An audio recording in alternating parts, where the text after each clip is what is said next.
Atlanta News First Plus starts now with the First Alert Weather Day.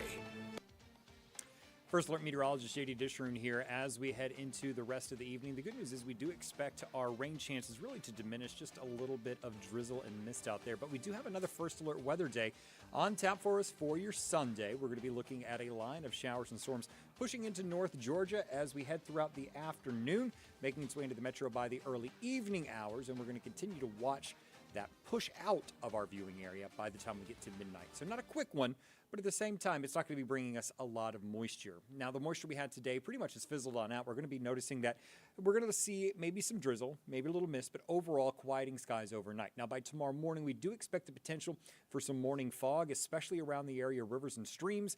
And as we head on in towards the afternoon, it'll be a little humid with temperatures into the lower 80s as we go throughout the day. Now, again, those shower chances will come during the afternoon and evening. And then as we head into Monday behind all this, we do expect to dry things out. We're going to see those temperatures fall. In fact, 84 on Monday is going down to 80 on Tuesday with a reinforcing shot of drier air. We're going to see a slight chance of a passing shower with that little system that's going to be pushing on through. Otherwise, it looks like we're going to be seeing mostly dry conditions as we head on in towards next week. So as we head on in towards the tropics, Aaron is done. I'm going to zoom that back a little bit because that went way too fast. There you go. But Fernand has formed just southeast of Bermuda, not expected to affect any land. This will be a sea storm. You can see those southeast of Bermuda, well north of the Windward Islands, and it's going to continue to push off to the north and then eventually the northeast as we head into next week. So by tomorrow, strong tropical storm, 60-mile-an-hour winds, 70-mile-an-hour by Monday, maybe even flirting with the Cat 1 strength. And by Tuesday, the weakening trend begins. And by Wednesday, losing its tropical characteristics with winds of 45 miles an hour as it curves out into the North Atlantic. So again, other than maybe some, winds and maybe some rip currents up into Canada, that's about it. As for us tonight, we're going to be looking at upper 60s for most of North Georgia, low 70s inside the perimeter. Tomorrow, highs in the low to mid 80s with that humidity sticking around.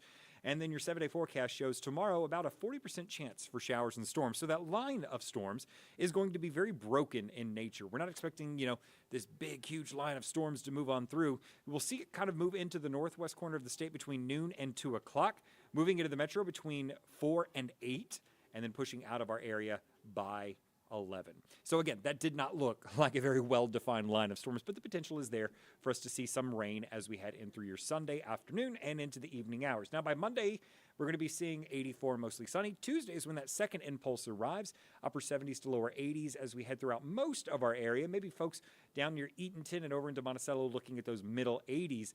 And then we're just going to be seeing fall-like weather for the rest of the week. Look at that. Wednesday, Thursday, Friday, temperatures in the upper 70s to lower 80s. Humidity stays on the lower side of things.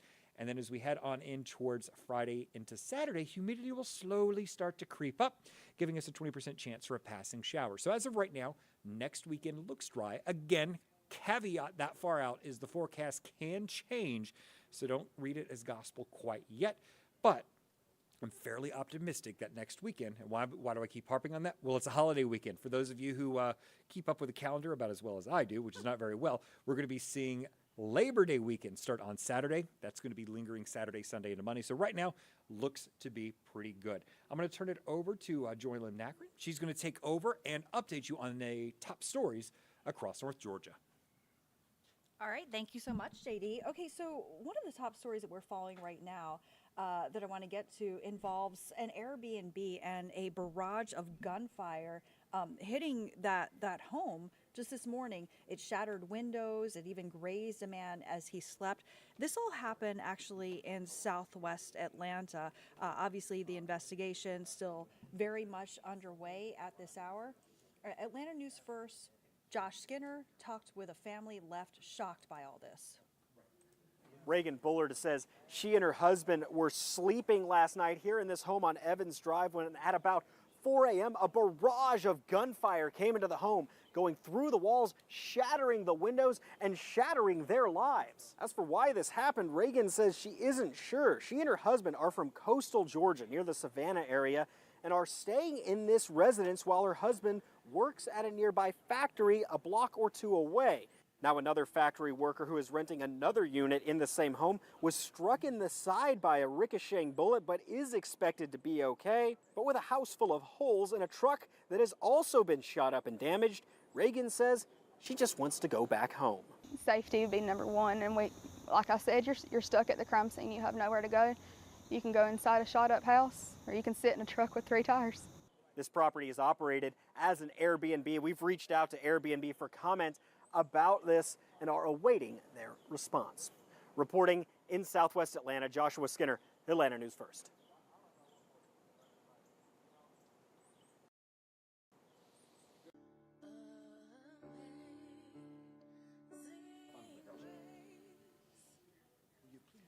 And family and friends gathering to honor the DeKalb County police officer who was killed in the line of duty just 2 weeks ago.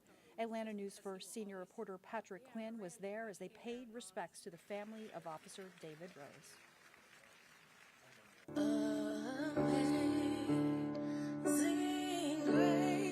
Inside the First Baptist Church in Dunwoody, the life of DeKalb County Officer David Rose honored. Rose died in the line of duty while responding to an active shooter at the CDC. His service will not be forgotten.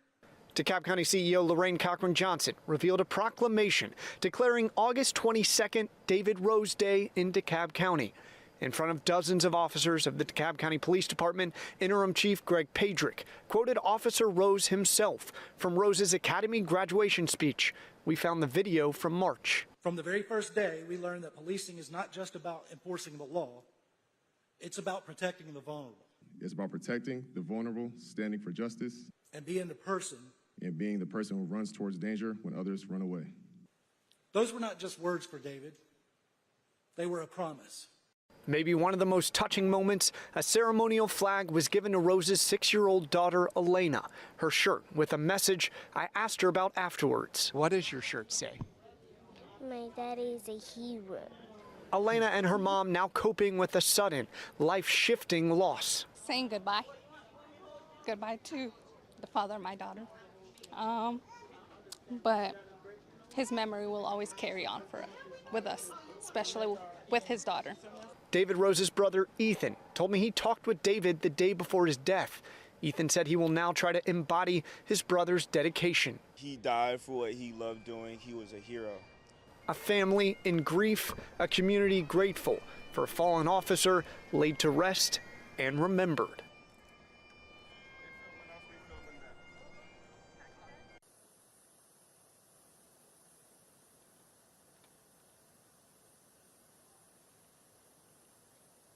And the Vice President and Second Lady visited Georgia this week. Atlanta News First political reporter Doug Reardon joined Vice President J.D. Vance when he visited a factory in Fayette County.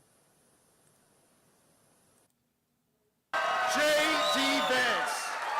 Arriving on stage to chants of his name and under a banner that read "Jobs, Jobs, Jobs," J.D. Vance commended the Trump administration's spending and tax policy. He was at Alta Refrigeration, a domestic factory in Peachtree City, and said the bill incentivizes production on American soil. It's the carrot and the stick. We want to make it easier to build in America. We want to make it harder to build overseas. Vance also touted other elements of the bill, like the elimination of taxes on tips and overtime. Workers at Alta seem pleased with the way it's been rolled out. Work hard, get to take that money home to your family and provide for your family, especially these days, you know. But a report from the nonpartisan Congressional Budget Office last week shows the bill may take as much as $1,200 annually from the poorest 10% of Americans, while adding $13,000 annually to the top 10% of earners. We asked Vance about the report when he took questions from reporters. Can you justify for those poorest Americans those differences?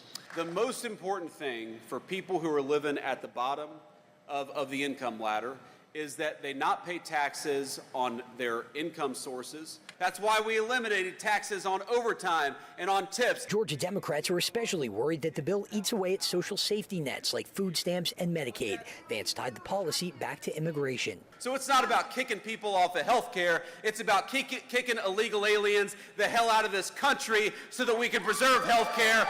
Georgia Senator John Ossoff remained unconvinced. To be very blunt, I think it is embarrassing for the vice president to be coming to Georgia to sell a policy that is already resulting in harm to hospitals in the state of Georgia, that's projected to throw more than 100,000 people off their health care in the state of Georgia.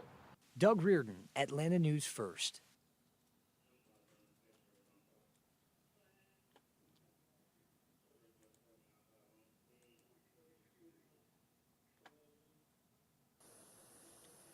And more on all these top stories on AtlantaNewsFirst.com and our free mobile news app. Thanks for joining us.